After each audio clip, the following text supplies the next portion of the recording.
Baik, Assalamualaikum, selamat pagi. Jumpa kita lagi dalam Google Classroom bagi minggu kelima. Minggu kelima bagi DMB 3113 Welding Fabrication Management. Minggu ni adalah minggu pertama PDPR, iaitu pada minggu kelima pengajian. Jadi pada minggu ni kita akan bincangkan berkaitan dengan kompetisi pertama, Subcontract Scope of Work Requirement, Welding, NDT, Heat Treatment and Coating. So pada asalnya kompetisi ini akan membincangkan berkaitan dengan subkontrak dan skop kerja bagi subkontrak tersebut. Jadi dalam kuliah-kuliah yang sebelum ni kita dah didedahkan dengan tender, pengenalan berkaitan dengan tender, apa dia subkontrak. Jadi dalam perbincangan kali ini saya akan menjuruskan kepada beberapa perkara yang penting lah. Jadi seperti yang kamu tahu, dokumen tender adalah dokumen utama yang mesti disediakan dalam pelaksanaan suatu projek dalam urusan penendaan. Jadi ia juga merupakan satu dokumen perantaraan antara petender dan kerajaan bagi membolehkan urusan projek dapat dilaksanakan dengan lancar berpandukan kepada keperluan nyatakan di dalam dokumen tersebut. Baik, bahan pengajaran ini saya dah edarkan, jadi kamu boleh rujuklah sambil saya menerangkan perkara-perkara berkaitan dengan tender dan kontrak tadi. Okey, tender ni merupakan, apa dia tender? Tender ialah satu kenyataan jemputan tawaran yang diiklankan secara formal melalui satu notis secara terbuka. Di mana dia boleh kita lihat dalam surat khabar, jurnal ataupun papan kenyataan. Tender ini juga boleh dilakukan secara tertutup, yang mana tender tidak dibuka dalam surat khabar. Tertutup maknanya penender diberi terus tender. Jadi penender pula dia akan menawarkan harga yang disetujui dan tawaran tender akan dianugerahkan melalui proses tender.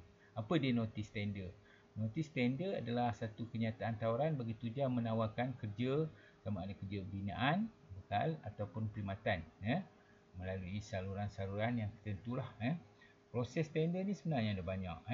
So kita bincang proses tender ni merupakan satu taktikal ataupun satu proses yang mana pihak yang menawarkan tender dia akan membuat satu pemilihan bagi pihak yang akan membekalkan perkhidmatan atau produk ataupun kerja yang akan dilakukan. Jadi proses tawaran dan penerimaan perlu ada dalam tender. Ia merupakan satu proses yang bertaktik, satu keputusan yang strategik serta satu pihak mengikut skop yang kerja yang telah dikenal pasti.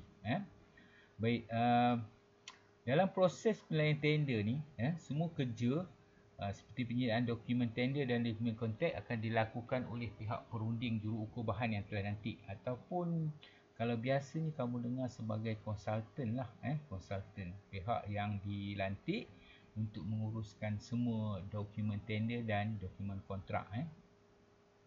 Dokumen tender ni adalah satu dalam industri perniagaan adalah satu perjanjian. Dokumen tender adalah satu perjanjian antara dua pihak yang bersetuju bekerjasama secara sah bagi melaksanakan tanggungjawab memenuhi setiap perkara yang dipersetujui, sama ada kerja, perkhidmatan atau pembekalan.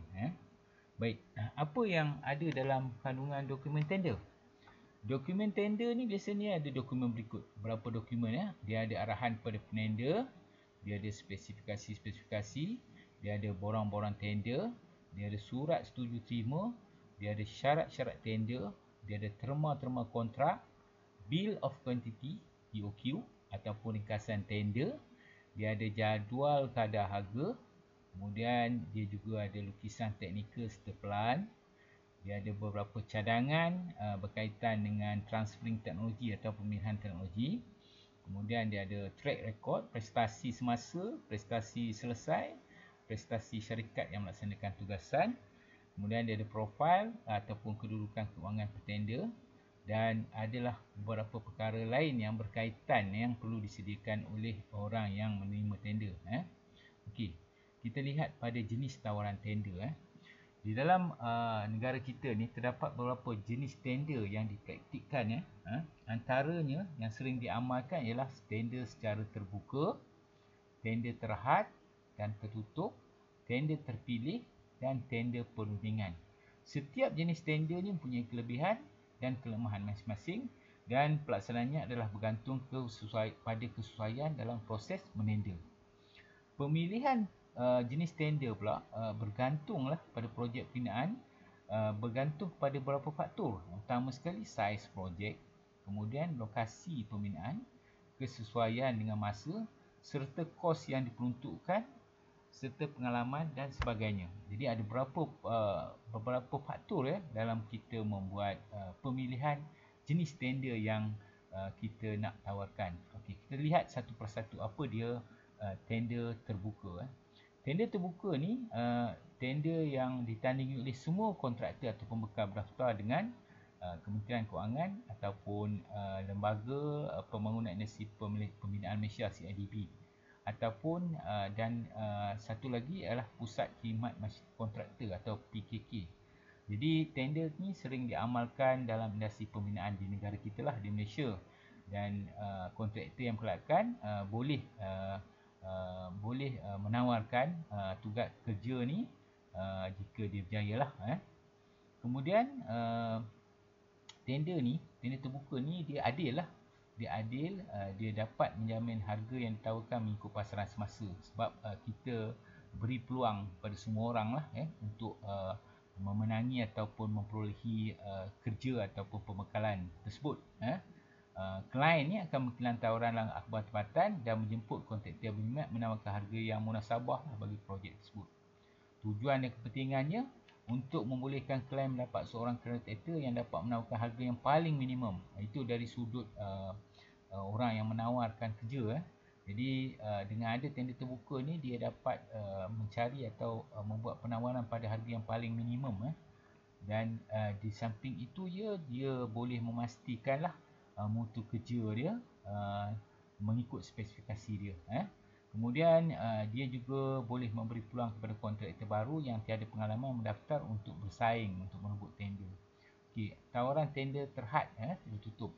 Tender terhad yang dikeluarkan oleh klien kepada kontraktor berada dalam kelas kelayakan yang dinyatakan dalam penyertaan tawaran. Jadi notis tender, kelas kelayakan kontraktor dipulih semasa syarikat kontraktor didaftarkan dengan PKK atau lembaga industri. Ini dia tertutup. Dia bukan semua orang boleh. Jadi dia tentu orang yang contohnya dia kata mesti ada CIDB. Jadi kalau yang tak ada CIDB dia tak boleh. Jadi dia terhad lah. Dia terhad untuk orang yang mempunyai lesen Lembaga Pembangunan Industri Binaan ataupun CIDB. Tujuan dan kepentingan kenapa tawaran tender terhad ni ialah untuk memastikan proses pemilihan cepat kerana jumlah tawaran yang akan terhad, memberi peluang kepada kontraktor untuk bersaing secara adil dengan kontraktor dalam kelas dan kategori yang sama, memastikan klien mendapat binaan yang berkualiti. Ini 3 tujuan dia. Kemudian kita ada tender terpilih, selected tender. Tender terpilih ni adalah tender yang hanya dikemukakan kepada kontraktor yang dipilih oleh klien. Maknanya dia dah ada siapa yang dia nak beri. Jadi ini bermakna kontraktor yang masuknya adalah terhad lah, lebih kecil berbanding dengan tender terbuka. Dan sudah semestinya kontraktor yang dilantik ini mempunyai pengalaman sebab dia dah tahu, dia dah set dalam ni, dia mesti ada orang yang boleh melaksanakan kerja dengan baik, dan dia pasti projek atau pembekalan ni dapat dilaksanakan mengikut spesifikasi. Biasanya bilangan yang tender terpilih ni kecil lah, 5 hingga 8 orang je, dan persaingannya dalam jumlah yang kecil. Tujuan dia bagi memberi peluang kepada klien memastikan tender hanya ditawarkan kepada kontraktor yang berpengalaman dan mempunyai kemahiran luas dalam bidang tertentulah. Kedua, mendapat keyakinan kepada klien di mana projek yang akan dibina lebih berjaya dan untuk mengurangkan risiko kegagalan. Dan akhir sekali, projek dapat disiapkan dengan baik kerana kontraktor yang berpotensi, ada reputasi tinggi serta memang layak untuk melaksanakan pembekalan ataupun projek tersebut. Kemudian dia yang keempat, kita ada tawaran tender perundingan. Dalam tender perundingan ni, klien akan menghantar surat kepada kontraktor tertentu untuk menjemput kontraktor tersebut menyediakan rangka belanjawan bagi projek yang dirancang. Klien akan berunding dengan kontraktor secara langsung mengenai projek pembinaan sebelum memilih kontraktor yang sesuai melalui perundingan. Biasanya klien akan menjemput kontraktor yang mempunyai reputasi dan rekod yang baik, yang diketahui latar belakang projek yang beliau terlibat, serta kemahiran beliau sendiri. Tujuan dia bagi memastikan klien mendapat pemahaman yang jelas berkaitan dengan projek yang akan dibina. Jadi ini perundingan ni biasa secara tertutup lah, secara tertutup. Okey, kita lihat pula macam mana nak bangunkan notis, notis tender. Nama pelanggan.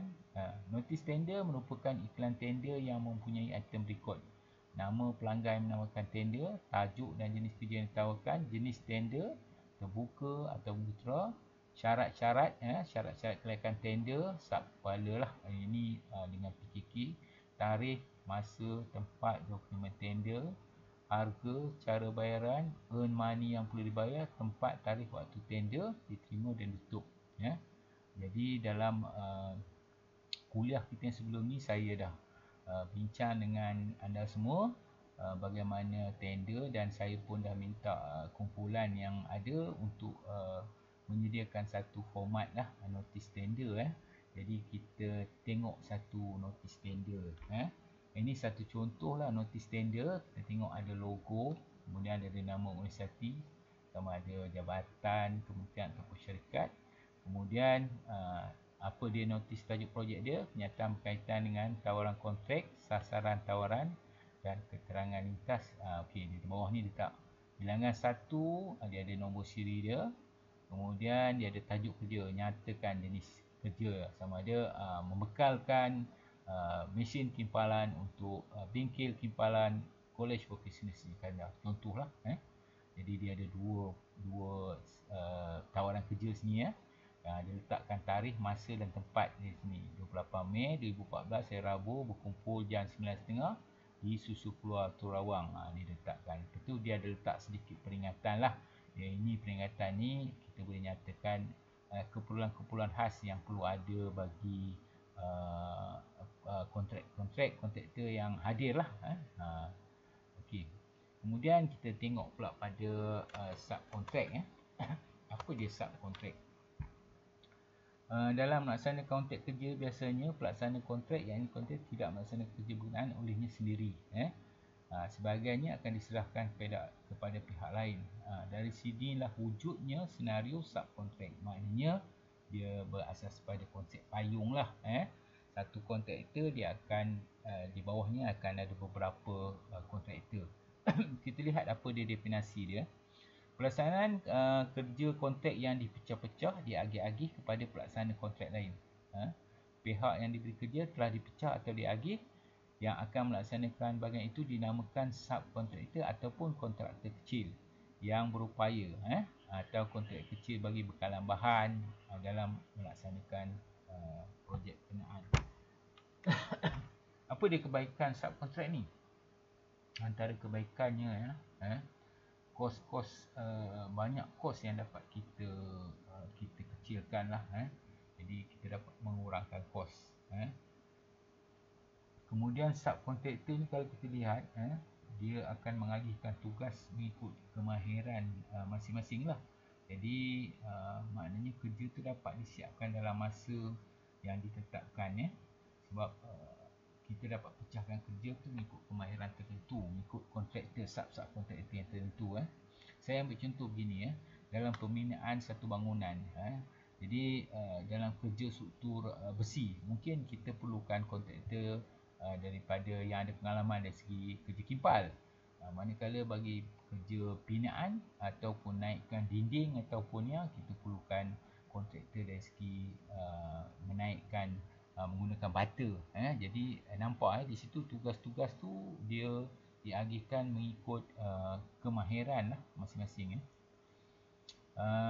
Kemudian dia memperimbangkan risiko berkaitan tanggungjawab. Maknanya tanggungjawab ni bila ada subkontraktor, dia akan dipecahkan lagi lah. Jadi risiko tu dapat dikurangkan. Kemudian keperluan di pihak kontraktor untuk mendapat kebakaran yang boleh dipercayai dan diyakini dimiliki oleh subkontraktor. Maknanya kontraktor ni dia tahu subkontraktor ni boleh melakukan kerja ni mengikut kebakaran dia. Okey, itu kita okey, jenis subkontraktor. Kita pergi apa dia jenis subkontraktor. Dari segi pelaksanaan terdapat dua jenis subkontraktor. Satu subkontraktor kerja iaitu yang melaksanakan tugasan bahagian, segmen atau bentuk kerja itu sendiri. Yang kedua ni ada subkontraktor bekalan iaitu subkontraktor yang menyediakan bahan untuk projek seperti bekal batu, pasir, simen, alatan, kipas, pembangunan dan lain-lain. Okey, jadi ada dua jenis subkontraktor. Dia ada subkontraktor kerja yang melaksanakan kerja, satu lagi subkontraktor bekalan. Okey.